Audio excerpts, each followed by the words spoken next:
situations to change, for us to travel, to move to a right place, to remove the veil that the enemy has put upon us. We are traveling for the best to come out of us. We travel so that we cannot always be the second-class citizens in this country. No, that is why we travel. The Bible says in the book of Isaiah chapter 66 verse 7, before Zion traveled, she gave birth. We are about to give birth to gifts in this country. We are about to give birth to talents in this country. We are about to give birth to women of purpose and focus. We are about to give birth to brave and courageous women in this country. We are about to give birth to women that are fearless in this country. We are about to give birth to women that want to say no to my situation. We don't want to take no for an answer. That is why we are prevailing. Amen. Women that they have a sense of direction. Women that will set the pace for their husbands, their children, their families, for them to follow. Women that will lead their families to Christ. Women that will lead their friends to Christ. Women that will travel to become an extraordinary woman in this nation.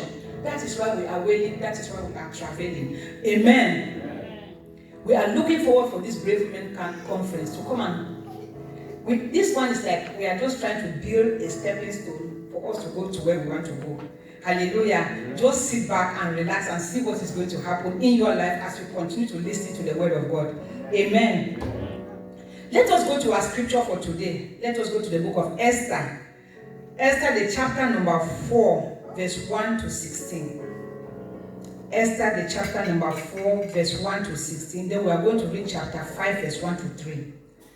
Esther chapter 4, verse 1 to 16. Brother Henry, thank you very much for that sound that you're playing at the background.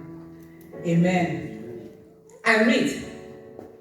When Mordecai learned what had been done, he ripped his clothes to shreds and put on sackcloth and ashes. Then he went out in the street of the city, crying out in loud and bitter cries, that is wailing. He came only as far as the gate, as the king's gate, for no one dressed in sackcloth was allowed to enter the king's gate. As the king's order was posted in every province, there was loud lament among the Jews, fasting, weeping, wailing, and most of them stretched out on sackcloth and ashes. Esther's maids and eunuchs came and told her the queen was torn. She sent fresh clothes to Mordecai so he could take off his sackcloth, but he wouldn't accept them. Esther called for Hathach, one of the royal eunuchs, whom the king had assigned to wait on her, and told him to go to Mordecai and get the full story of what was happening. So Hathach went to Mordecai in the town square in front of the king's gate. Mordecai told him everything that had happened to him. He also told him the exact amount of money that Haman had promised to deposit in the royal bank to finance the massacre or the killing of the Jews. Mordecai also gave him a copy of the bulletin that had been posted in Susa, ordering the massacre or the killing, so he could show it to Esther when he reported back with instructions to go to the king and intercede and plead with him for her people. Hathach came back and told Esther everything Mordecai had said. Esther talked it over with Hathach and then sent him back to Mordecai with this message. Everyone who works for the king here, and even the people out in the province, knows that there is a single fate for every man or woman who approaches a king without being invited. The fate is death. The one exception if the king extends his gold scepter, then he or she may live. And it's been 30 days now since I have been invited to come to the king. That is Esther, the wife of the king. When Hathach told Mordecai what Esther has said, Mordecai sent her this message. Don't think that just because you live in the king's house, you are the one who will not get out of this alive. If you persist in staying silent at a time like this, help and deliverance will arrive for the Jews from someplace else. But you and your family will be wiped out. Who knows? Maybe you were made queen for just such a time as this. Esther sent back her Esther sent her back. Answer to Mordecai, go and get all the Jews living in Susa together. Fast for me. Don't eat or drink for 3 days, either night or day. I and my mates will fast with you. If you will do this, I will go to the king, even though it is forbidden. If I die, I die. Let us go to the chapter number 5, verse 1 to 3. Esther chapter 5, verse 1 to 3. It says, 3 days later, after Esther fasted, Esther dressed in her royal robes and took up a position in the inner court of the palace, in front of the king's throne room. The king was on his throne facing the entrance. When he noticed Queen Esther standing in the court, he was pleased to see her, just because she fasted and the windows were open for her. The king extended the gold scepter in his hand. Esther approached and touched the tip of the scepter. The king asked, "What's your desire, Queen Esther? What do you want? Ask what is yours, even if it's half my kingdom." I pray that today, if somebody goes into fasting, we have been calling for fasting in this house. It is not for you tying God's hands, but the Bible is telling us that if you fast, it releases God's presence. It releases open doors for you. It releases you to come into the presence of God. We have the King of Kings more than King Ahasuerus. That can give us everything now when we fast. Amen. Yeah. Hallelujah. And we are in the most presence of the Most High God, the King of Kings. Amen. Yeah. The title of our message today is "What is my role?" Part 2. Let's pray. Heavenly Father, we have come today again in your presence, with our hearts hungry to hear from you, with our hearts thirsty to drink from you. Father, we cry with all our hearts, speak. We are sitting at the edge of our chairs. We are waiting for you to speak. Speak, Lord, your servant hearing. In Jesus' name, amen. Amen. Amen. What is my role? Part 2. The theme itself is a question. The question demands an answer from you and me. The question is to inquire what we are supposed to do at a particular given situation. What we have to do, when we have to do it, why are we doing it, how are we going to do it, and to whom are we supposed to do it. Amen. The word part is a reason for us asking what shall we do in a particular situation that we find ourselves. Whenever you find yourself anywhere, in your house, with your husband, with your family, amongst your friends, with your children, even in the church, you should know that your presence in that particular place demands your responsibility, demands your attention, demands something that you're supposed to do. God did not just put us in a place to occupy space, or in an environment to occupy space, or to waste time. Before we find ourselves in any environment, in the spiritual realm, God has already worked things around. Amen. Everything has been done. Everything has been put in place. But for us, for that particular thing to manifest, it needs you and me to take our place, to do certain things, to take our role, to establish certain things to be done. Amen. Nothing happens in vacuum. There's always a reason that something happened. And when that thing happened, God is saying something in that particular situation. And before anything happens, God has already made a way for that thing. Hallelujah. Amen. Somebody say amen. Amen. When you are in any environment, it might be your house, it might be with your kids, it might be with your biological family, it might be with your husband, it can also be like in the church setting like this. You always have to inquire because you want to play a role. You always have to inquire because you want to bring a solution in a particular situation. You always have to ask why, because you want to help. For any solution to come, for any problem to be solved, for any assistance to be given, for any correcting to be put in place, for the right place, for us to bring back the things that are going wrong, the wrong way, we always have to inquire. Because if we don't inquire, we'll remain in the dark. Amen. As you inquire, you are telling yourself that you want to play a role, you want to do certain things, you want to take action, you want to help in that situation. We came to a place that Mordecai and Esther, you will ask me, who is Mordecai, who is Esther? As we've read in the Bible, Mordecai was the uncle of Esther. Esther was an orphan. Mordecai was the one taking care of Esther. They were carried in captivity to another country and they became slaves in that country. While they were in that country, this king had to lose his wife because of disobedience. They pushed the queen out, Queen Vashti. She went out, and by then, the king started looking for another wife. So the people that were surrounding the king, they advised him that go into the city, let them send men to go into the city to look for virgins. And if they bring all those virgins around, you can sell anyone that finds favor in your sight, you can take it as a wife. The king heard the order, they went around, they looked for virgins. Esther was one of the virgins. Mind you, Esther was a Jew. And while she was with the uncle has always been teaching her about their faith in God, where they are coming from, who they are. So Esther was one of those people that was carried as a captive, and she was also carried as one of the virgins taken to the king. And she found favor in the sight of the king. As I said, if anything wants to happen, God has already made plans for that thing, and there's a particular person for God to use to bring deliverance for that particular thing. It might be you, it might be me, for any situation. Amen. Yeah. So Mordecai brought to Esther's attention, while Esther was in the palace, this particular man called Haman, he was one of the king's attendants, very close person with the king.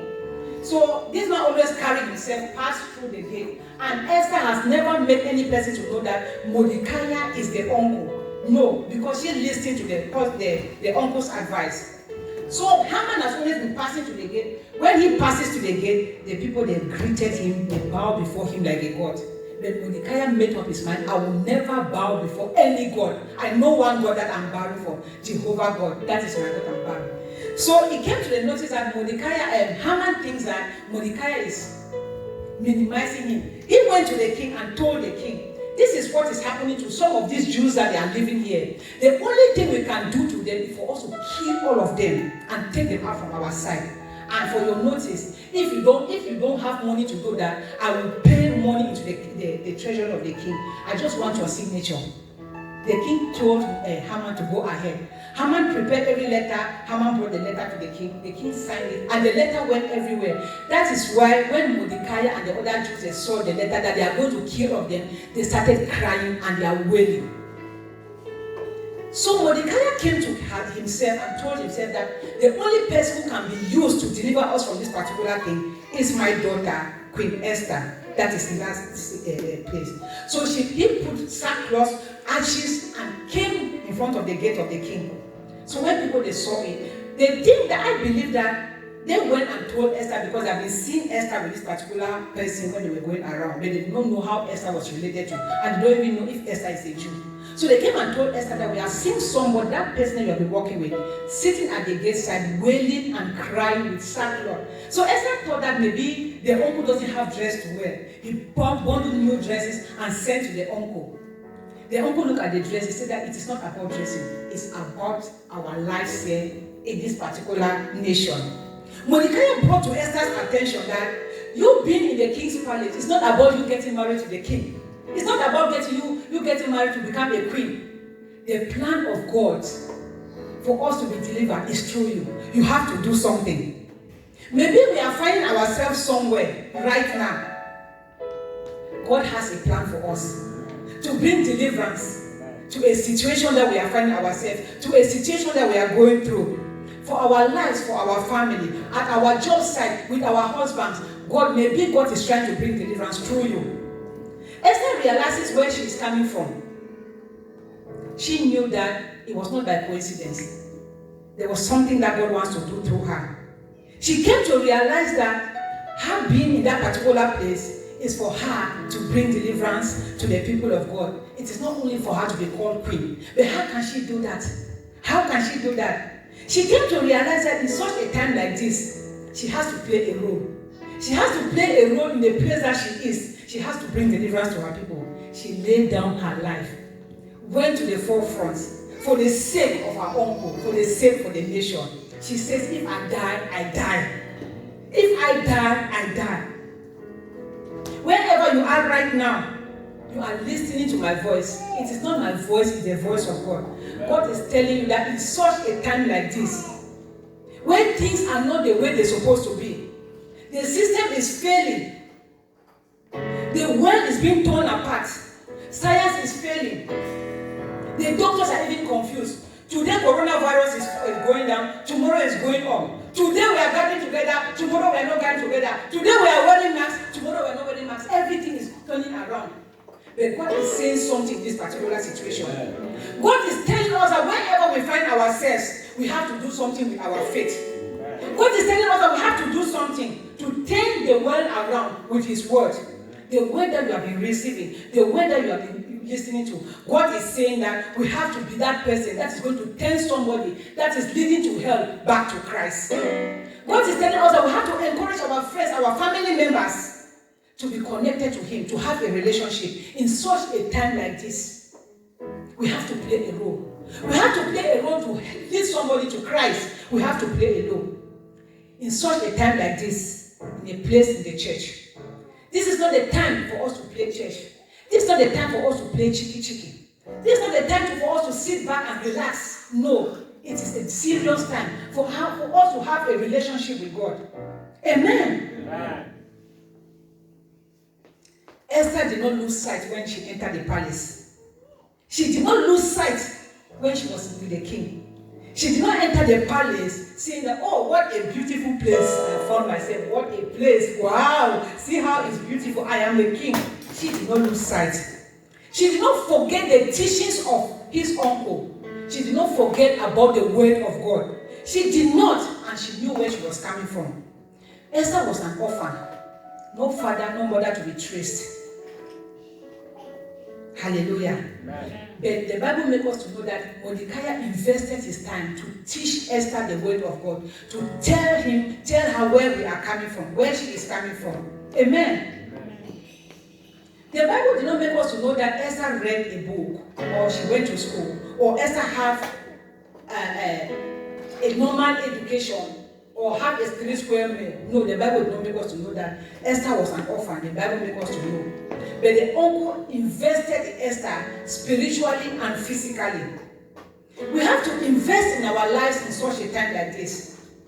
We have to invest the things of God in our lives. Not only in our lives, we have to invest in the children that we are bringing up. How do we want these children that we are bringing up in this country to look like? How do we want to teach them the ways of God? We want to lead them to the world, for the world to have their faith in their hands. How do we want it? We have to invest in their lives. We have to. The Bible admonishes us that we should train their children the way they're supposed to go, so that when they grow up, they will not depart from it. It took the training of Mordecai. It took the training of Mordecai to teach Esther what she's supposed to do at a particular point in time. Spiritually, that is why Esther did what she did, and the people were freed. Amen. Amen. She did not lose sight about the glamour of the palace. She did not deny the teachings of her uncle. But Esther went into fasting. The Bible says that she went into fasting with her maid. Just imagine a new bride, a young girl, virgin, entering into marriage. And the Bible is making us to know that this girl has not seen her husband for 1 month. And just of a sudden, the uncle is bringing her problem that this is what's supposed to be done. Just of a sudden, this guy encountered problem. This is what's supposed to be done. Esther found herself in that situation. The Bible is saying that Esther had not seen this man for 1 month. Not that King Ahasuerus had so many wives. No, this is the only king. When I was reading, I came to this place. This is the only king that would not hear that he had so many wives. He had only 1 wife, and that was Esther. And how come that for 1 month Esther had not seen the king? That was a mystery. Some of us will say that, oh, I just entered my marriage. My uncle does not want to see my progress. My uncle hates me. My uncle wants me to die. Why is it that I just come to a marriage like this? Then my uncle is bringing problems to me. Not about my family, but about the whole nation. Maybe my uncle is even jealous of me. Really? Jealous? I don't think so. There was a plan. There was a purpose. Amen. Amen. Amen. Family, we are here today. There are some of us that we don't even pay attention of the cry of our families. We don't pay attention of the things that they have done to us because we find ourselves in Europe. We care less about them. We don't hear their cries. We care less about them. Because we have entered here. We should never give dead ears or close our eyes to the situation that is surrounding us. Esther, when it came to her notice that this is what is supposed to happen to them, she went further to inquire. Okay, uncle, now this thing has happened. What do you want me to do? I am just new in the palace. I am just a stranger in the palace. What do you want me to do? If we come to a place we are asking questions to ourselves with the intention that something has to happen, God is going to use you to bring deliverance to that particular thing. Amen. Amen. God has made that particular thing to happen because He knows that you are there, you can do it. Don't think that you cannot handle it. God is going to give you that grace. He's going to give you that boldness. He's going to give you that courage, that wisdom to bring that solution. Amen. Amen. When Esther hears of her uncle's plot that they want to kill them, the first thought that came to her is it is really difficult. How am I going to approach the king? Nobody does that, and if you do that, you are going to die. That was a fate. She saw difficulties all around her. Whenever we enter a place, whenever we see a solution, the first thing that is going to come to us is difficulties. But we should not look at those difficulties. We should notice that God is the one sending us to that place to bring solution to that particular thing that is happening. And if you avail yourself, that thing is going to be done. Amen. Amen. Amen. And if you are in that particular place to handle that situation, please don't look at those obstacles, as I said. Don't look at the things that are surrounding you. But instead, look at the solution that God is asking you to do. And God is going to use you to bring the solution. God will give you that direction. Who knows, in such a time like this, you are here for that particular thing. God is waiting for you to inquire.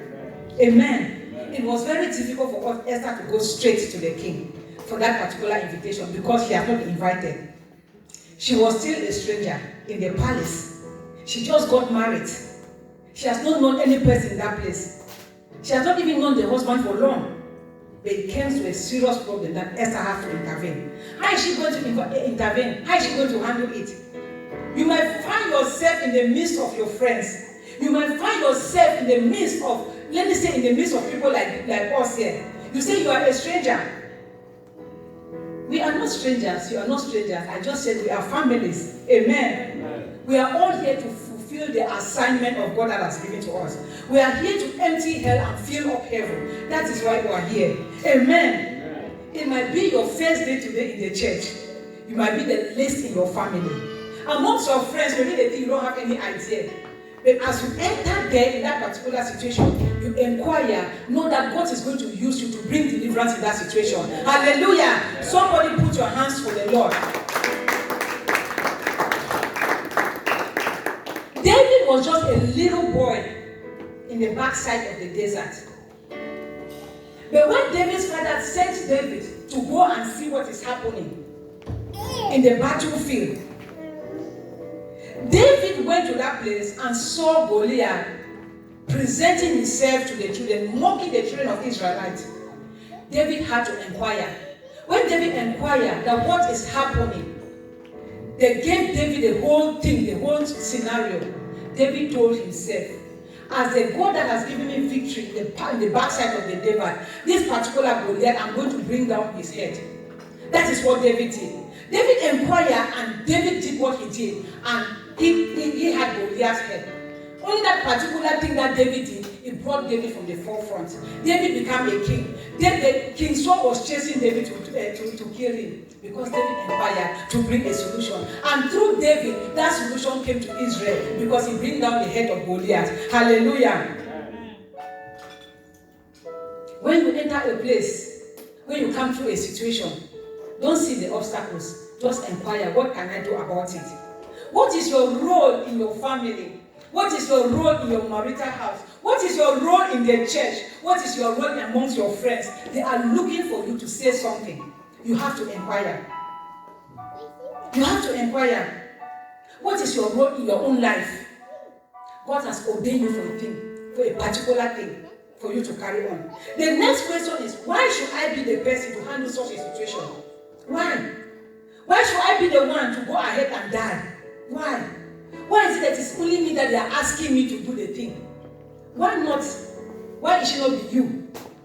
Why can't you think that when they are asking you to do that particular thing is to create an opportunity for you to come to the forefront?